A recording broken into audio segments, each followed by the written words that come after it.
Business law can seem complex, but beneath the complexity, there's sometimes a refreshing simplicity. In Feeley v.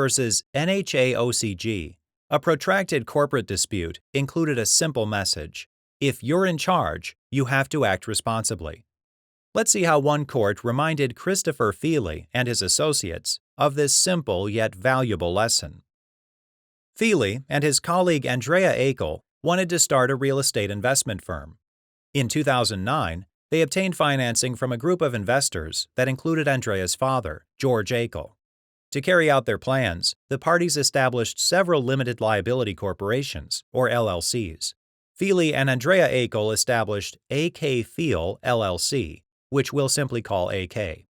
Feeley was AK's managing member. George Akel and other investors formed NHAOCG LLC, which we'll simply call NH. Finally, AK and NH joined together to form Oculus Capital Group LLC. AK and NH owned equal shares of Oculus, but AK was Oculus's managing member. Because Feeley was AK's managing member, he effectively ran Oculus. And in fact, he was employed by Oculus as its president and CEO. Eventually, everyone involved grew disenchanted with Feeley. The NH investors attempted to take over Oculus, which led Feeley and AK to sue NH and its members in the Delaware Chancery Court to prevent the takeover. The defendants raised several counterclaims, alleging that Feeley and AK botched an important transaction, engaged in self-dealing, and otherwise misbehaved.